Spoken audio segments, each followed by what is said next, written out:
Me llamo Mateo, y hasta ese día, mi vida había estado hecha de sobras. Sobras de comida que los restaurantes tiraban, sobras de atención que la gente dejaba escapar, y sobras de sueños que recogía del polvoriento suelo de San Miguel. De huérfano, aprendes a ser invisible, a moverte por los márgenes para no molestar a nadie. Esa mañana, el sol caía a plomo sobre el asfalto y el aire olía a polvo y fritura barata. Estaba sentado en el borde de la fuente seca de la plaza, observando el movimiento, intentando decidir qué vendedor parecía el más caritativo, cuando empezó a formarse un alboroto. Coches de lujo, brillantes y negros como escarabajos, empezaron a tomar la calle principal, y todo el pueblo pareció contener la respiración. Algo grande iba a pasar, y mi primer instinto, como siempre, fue encogerme en mí mismo y desaparecer. Don Ricardo se bajó de uno de los autos.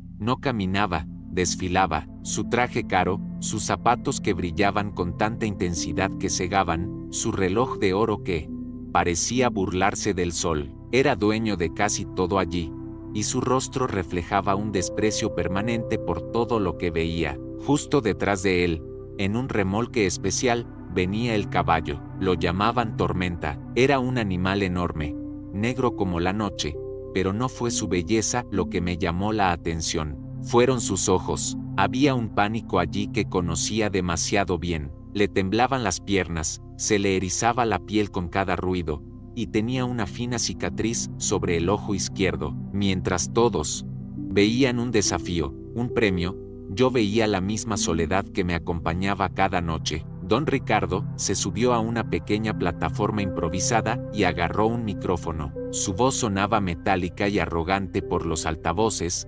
resonando por toda la plaza. Hablaba de poder, de cómo todo y todos tenían un precio, un límite, y ese caballo, según él, era la prueba viviente de una terquedad inútil. Entonces, con una mueca de desprecio, lanzó el desafío: una fortuna en efectivo para quien pudiera montar a Tormenta un minuto. La cantidad era tan absurda que la gente se miraba entre sí, riendo nerviosamente. Era más dinero del que nadie vería en toda su vida. Para don Ricardo, esto era un juego, una forma de humillar a todos, demostrando que hasta la criatura más salvaje se doblegaría ante su poder o sería destruida en el intento. Los primeros en intentarlo fueron los hombres más valientes de la región, vaqueros experimentados cuyas leyendas se contaban a los niños. Uno a uno, entraron en la arena improvisada que rodeaba al caballo. Usaron todo: lazos,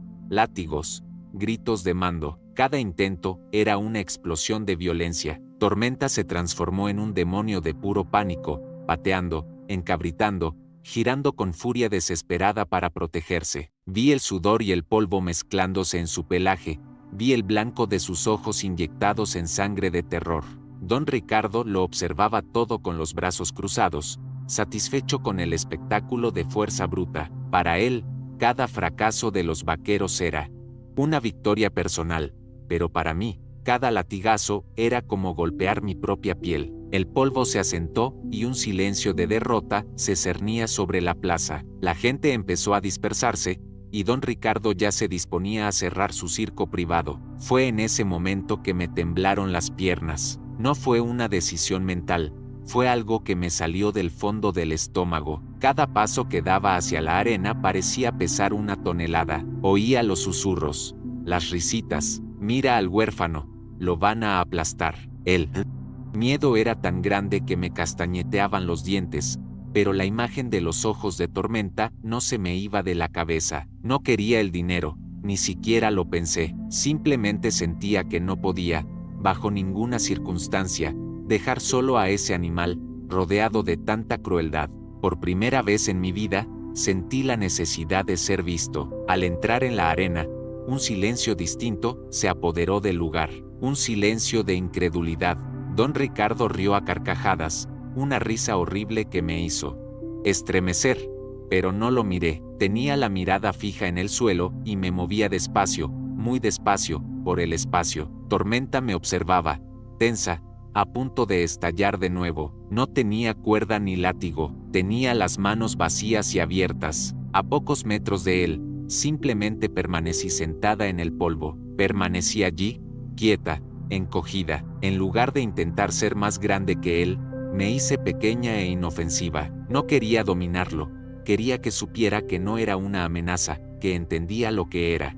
Sentir miedo. El tiempo parecía haberse detenido. El sol me pegaba de lleno en la espalda, pero no lo sentía. La burla de don Ricardo y el asombro de la multitud eran solo un zumbido lejano. Mi mundo era ese círculo de polvo y el caballo asustado frente a mí. Empecé a hablarle, muy quedo, casi en un susurro. No eran órdenes ni órdenes. Le conté de las noches frías, de lo que era despertar sin saber qué iba a comer, del miedo a ser siempre el último, el olvidado. No sé si entendió las palabras, pero sí la sensación. Poco a poco, la respiración jadeante de Tormenta comenzó a calmarse. Dejó de caminar en círculos y se quedó allí, quieto, escuchándome. Su cabeza, antes alzada en desafío, bajó un poco. Tras un largo instante, dio un paso, y luego otro, no hacia atrás, sino hacia mí. El corazón me latía con fuerza, pero no me moví. Estiró el cuello y me olió el pelo, el hombro. Su olor era a sudor y miedo, pero también a campo, a libertad perdida. Respiré hondo y, muy despacio, levanté la mano, no hacia arriba, sino a un lado, con la palma abierta. Retrocedió un segundo, pero luego se acercó de nuevo, curioso. Le toqué el hocico. La piel era suave y cálida. No hubo violencia, ni forcejeo. En ese contacto, éramos solo dos seres vivos, heridos por el mundo, que nos habíamos encontrado. Sentí que sus músculos se relajaban bajo mi mano. Un profundo suspiro escapó de su nariz. Con la misma calma, me puse de pie. Tormenta permaneció inmóvil, con la mirada fija en mí, pero sin el pánico de antes. Era confianza. Continué susurrándole, recorriendo con la mano su fuerte cuello y luego su espalda. No se inmutó. Era como si mi tacto confirmara que todo estaba bien. Sin silla de montar, sin riendas, solo agarrada a su crin, me puse de pie. Por un instante, sentí la inmensa fuerza de sus músculos debajo de mí y contuve la respiración, esperando la explosión que nunca llegó. En cambio, él simplemente ajustó su peso para equilibrarme. No era un domador sobre una bestia, éramos dos mitades de algo roto que, juntas, se sentían completas. La plaza entera estaba en un silencio sepulcral, todos presenciando lo imposible. El hombre que cronometraba la apuesta gritó que se había acabado el tiempo, que yo había ganado. Un murmullo de asombro se convirtió en aplausos y gritos de euforia. La gente no celebraba la apuesta, celebraba el milagro. El rostro de don Ricardo era una horrible mezcla de ira y humillación. Ordenó a uno de sus secuaces que trajera el dinero, un fajo de billetes, y me lo ofreció, casi lanzándomelo. Su mirada decía que, a pesar de todo, el poder seguía siendo suyo. Miré el dinero, que podría cambiar mi vida para siempre, pero entonces miré a Tormenta y sentí su respiración tranquila debajo de mí. Levanté la cabeza y miré a don Ricardo a los ojos. No quiero el dinero. Mi voz salió más firme de lo que esperaba. Lo quiero. La plaza volvió a quedar en silencio, pero era un silencio diferente, un silencio cargado de tensión. La sonrisa de don Ricardo desapareció, sustituida por una máscara de furia pura. Dio un paso al frente, con el rostro rojo de odio. Insolente mocoso, espetó. La apuesta era el dinero. El caballo es mío, siempre lo ha sido. Les gritó a sus secuaces, hombres corpulentos y de rostro adusto, que me bajaran de Tormenta y se llevaran al animal. El aire de milagro se evaporó, reemplazado por el familiar olor a miedo. Me aferré a la crin de Tormenta, con el corazón encogido. Había ganado,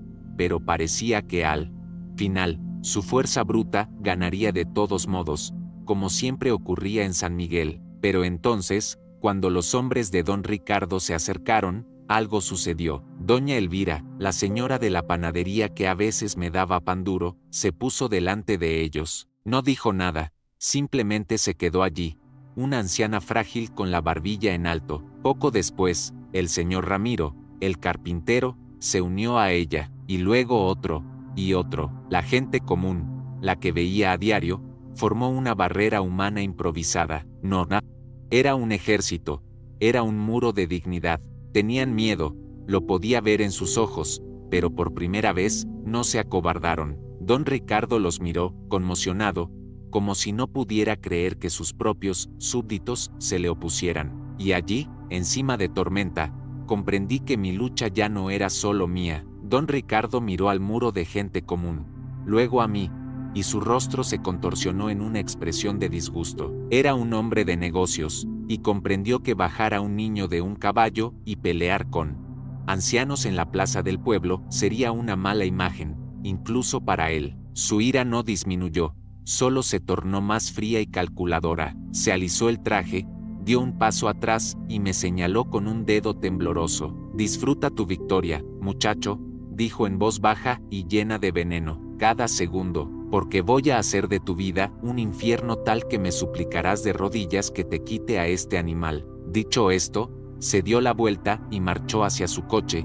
dejando tras de sí una promesa de guerra. El alivio que llenó la plaza era tan palpable que parecía que todos podíamos respirar de nuevo. Pero entonces la realidad me golpeó como un puñetazo. ¿Qué iba a hacer ahora? Tenía un caballo, un amigo, pero no tenía techo ni un grano para comer. Fue doña Elvira quien rompió el silencio. Se acercó, y su mirada ya no era desafiante, sino de una calidez que rara vez recibía. «Ya no estás solo, Mateo», dijo, tocándome la rodilla. «Detrás de mi panadería hay un viejo establo que nadie ha usado en años. Es pequeño, pero es suficiente para los dos». Al poco tiempo, el señor Ramiro se ofreció a arreglar la puerta, y otras personas trajeron un cubo de agua y un poco de heno. Ese día, no solo gané un caballo, gané una familia. Aquella primera noche en el pequeño establo fue la primera vez en años que no sentí frío. Olía a heno viejo, y desde lejos llegaba el delicioso aroma del pan que doña Elvira empezaba a preparar para el día siguiente. Tenía una lámpara tenue colgada de una viga, y bajo su luz amarilla, cepillé el pelaje de Tormenta con un cepillo que me habían regalado. Comía el heno con calma, sus grandes ojos seguían cada uno de mis movimientos. Ya no había pánico en ellos, solo una profunda calma. Hablé con él, le conté todo lo que pensaba, y sentí que me entendía. Allí, en ese pequeño espacio seguro, con mi amigo a mi lado, me sentí la persona más rica del mundo. La riqueza no era el dinero de la apuesta, era esa sensación de finalmente pertenecer a algún lugar.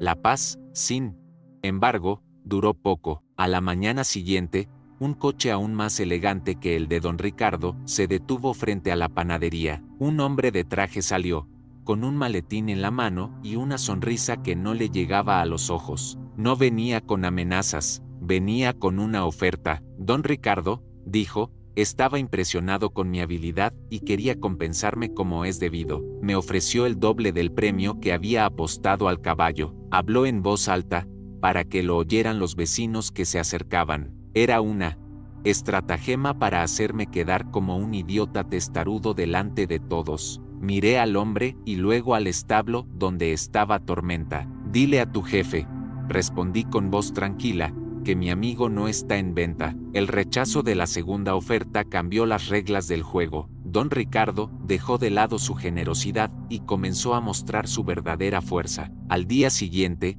un inspector de salud, que jamás había pisado San Miguel, se presentó en la panadería de doña Elvira. Recorrió su cocina con un portapapeles en la mano, anotando infracciones absurdas, la distancia entre los sacos de harina, el color de las paredes. Amenazó con cerrar su negocio, su única fuente de ingresos. Vi el pánico en sus ojos y mi corazón se llenó de culpa. La guerra de don Ricardo ya no era solo conmigo. Estaba usando a quienes me habían acogido como peones, lastimándolos para llegar a mí. Me sentía una carga, la causa del sufrimiento de la única familia que había tenido. Pensé en rendirme, en llevarme a Tormenta lejos, a la montaña, para salvarlos del problema. Pero cuando se lo conté a doña Elvira, me sujetó la cara con sus manos enharinadas y dijo: «No es tu culpa, Mateo, es culpa de su avaricia. Si cedemos ahora, sabrá que puede pisotearnos para siempre». Sus palabras despertaron algo en mí y en la comunidad. Al día siguiente, Los vecinos aparecieron para ayudar a pintar la pared, organizar el inventario y arreglar todo lo que el inspector había señalado. Al ver eso, supe que no podía esconderme más. Empecé a ayudar también, haciendo entregas para la panadería, barriendo la fachada de la tienda. Tormenta y yo nos convertimos en parte de la vida cotidiana de ese lugar, ya no siendo el centro del problema, sino parte de la resistencia. Las tácticas de intimidación habían fracasado y la paciencia de don Ricardo se había agotado. Su siguiente movimiento fue sucio y cobarde. En una noche sin luna, cuando el único sonido era el de los grillos, oí algo, un suave ruido cerca de la puerta del establo. Mis años en las calles me habían enseñado a distinguir los sonidos de la noche, y este no era un sonido cualquiera. Se me encogió el corazón. Miré por una grieta en la madera y vi dos sombras moviéndose, intentando forzar la cerradura que el señor Ramiro había instalado. Eran los hombres de don Ricardo. El pánico me subió a la garganta. Estaba solo, un niño contra dos hombres adultos. No había a dónde correr. Lo único que podía hacer era encogerme en el rincón más oscuro, esperando que no me vieran. Consiguieron abrir la puerta y entraron a hurtadillas, cargando una cuerda gruesa, pero no contaban con nada. Tormenta, que dormitaba de pie, percibió mi miedo. En cuanto uno de los hombres dio un paso hacia mí, el establo estalló. No fue el pánico ciego de la plaza, sino una furia controlada y protectora. Tormenta se irguió. Sus cascos golpearon la viga de madera con un sonido atronador, y soltó un relincho tan potente que hizo que los hombres retrocedieran.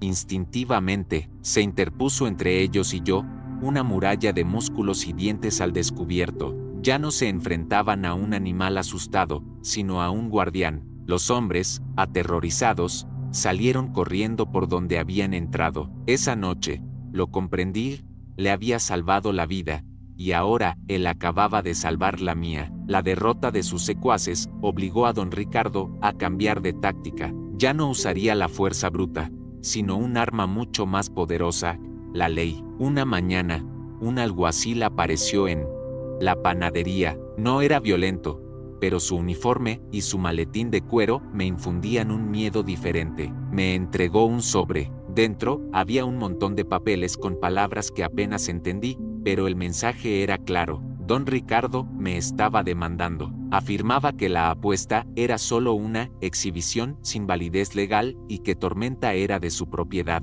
con documentos, registros y todo. Estaba usando el peso del sistema en mi contra. ¿Cómo podía yo, un huérfano sin apellido ni papeles, luchar contra esto? La comunidad, que antes había sido tan fuerte, ahora parecía pequeña e indefensa. El desaliento nos invadió como una pesada manta. La panadería de doña Elvira quedó en silencio. El olor a pan ya no traía consuelo, sino preocupación. Todos sabían que contra los abogados de don Ricardo no teníamos ninguna posibilidad. Fue mi momento de mayor desesperación. Estaba en el establo, con los papeles arrugados en la mano, abrazado al cuello de Tormenta, sintiendo que los había llevado todos a una batalla imposible. Fue entonces cuando un joven al que nunca había visto se me acercó. Iba bien vestido, pero tenía una mirada triste. Me llamo Javier, dijo. Mi padre es Ricardo, y sé cómo podemos vencerlo. Era el hijo de don Ricardo, quien llevaba años sin hablar con su padre porque no estaba de acuerdo con su crueldad. Había venido a ayudarnos. Javier se sentó con nosotros en la pequeña cocina de la panadería. El ambiente era tenso. Nos contó sobre su vida, cómo creció viendo a su padre aplastar gente por diversión, por el puro placer de sentir poder. El caso Tormenta fue solo la gota que colmó el vaso para él. Javier no era abogado, pero tenía la mejor arma de todas, la verdad. Nos reveló que la mayor parte de la fortuna de su padre se había construido con contratos falsos y tierras robadas a los propios habitantes de San Miguel. El plan nació, no nos defenderíamos en su juicio, lo atacaríamos ante la opinión pública, expondríamos a don Ricardo por quién era. Realmente, Javier conocía un caso específico, un robo que su padre había cometido hacía muchos años, y que, con el testigo adecuado, podría arruinarlo. El testigo fue el señor Ramiro, el carpintero. Don Ricardo había robado las tierras de su familia con un documento fraudulento cuando Ramiro era apenas un joven. Fuimos a hablar con él. El viejo carpintero temblaba ante la sola mención del nombre de don Ricardo. El miedo que había sentido durante décadas se reflejaba en su rostro. No quería problemas, solo quería vivir sus últimos años en paz. Al ver su terror, no lo presioné. Me senté a su lado y le conté cómo me había sentido en la arena, el miedo que casi me había paralizado. Le dije que la valentía no consiste en no tener miedo, sino en hacer lo correcto incluso cuando se tiembla. Le dije que no estaría solo, como yo no lo había estado. Miró mis manos, luego a Javier y, con un largo suspiro, accedió a hablar. Llegó el día de la audiencia. La pequeña sala improvisada estaba abarrotada. Don Ricardo estaba allí con sus abogados, con aspecto de rey en su trono, listo para la masacre final. Sonrió al verme entrar. Un chico sucio junto a un panadero y un carpintero. Cuando el juez, un hombre serio y cansado, me dio la palabra, todos esperaban que tartamudeara sobre la apuesta, pero fue Javier quien se puso de pie. No habló del caballo, pidió permiso para llamar a un testigo que hablaría sobre el carácter de su padre. Antes de que los abogados pudieran protestar, el señor Ramiro ya se había puesto de pie, caminando lentamente hacia adelante. Con voz temblorosa pero firme, contó la historia de sus tierras, del documento falso, de la vida de penurias que le siguió. Mostró el viejo papel amarillento que había conservado durante todos estos años. La sala se sumió en un silencio absoluto. Don Ricardo se puso de pie de un salto, con la cara roja, gritando que todo era mentira, que Ramiro era un viejo senil. Pero su furia descontrolada solo sirvió para demostrarlo. Fue entonces cuando Javier le entregó al juez una copia de un viejo libro de cuentas de su padre, en el que una cínica anotación confirmaba la transacción fraudulenta. El caso del caballo pasó a segundo plano. Lo que estaba en juego ahora era el honor de don Ricardo, y estaba siendo destruido. El juez, al ver el fraude y sintiendo la presión de todo el pueblo congregado afuera, desestimó el caso de don Ricardo. No perdió el caballo, perdió su poder. En ese momento, la justicia no era solo para mí y para Tormenta, era para todos los habitantes de San Miguel. Después de ese día, San Miguel empezó a cambiar. Sin el peso del miedo de don Ricardo, la gente parecía caminar con más rectitud y sonreír con más entusiasmo. Finalmente, vendió sus propiedades y se fue, un hombre rico, pero completamente carente de espíritu y respeto. Javier se quedó y, con el dinero que heredó de su madre, ayudó a transformar el antiguo imperio de su padre en algo bueno. El establo detrás de la panadería se convirtió en un pequeño refugio, no solo para mí y Tormenta, sino también para otros niños que, como yo, necesitaban un lugar seguro. Usamos a Tormenta y a otros caballos que rescatamos después para enseñarles a los más pequeños sobre la paciencia y la confianza. Ya no era el huérfano asustado, tenía un propósito, una familia y un amigo que me recordaba cada día que las heridas más profundas pueden sanar. La historia de Mateo y Tormenta nos enseña una lección poderosa. Nos enseña que la verdadera riqueza no reside en lo que poseemos, sino en nuestra capacidad de sentir, de conectar. El verdadero poder no proviene del dinero ni de la fuerza, sino de la valentía de una comunidad unida. Y la verdadera fuerza no proviene de la arrogancia, sino de la vulnerabilidad de un niño que vio su propio dolor en los ojos de un animal. Queridos amigos, todos tenemos un tormento en nuestras vidas, un miedo que parece indomable y un don Ricardo, una fuerza que intenta decirnos que no valemos nada. La trayectoria de Mateo nos muestra que con empatía y el apoyo de quienes nos aman, no solo podemos dominar nuestros miedos, sino también alcanzar la justicia.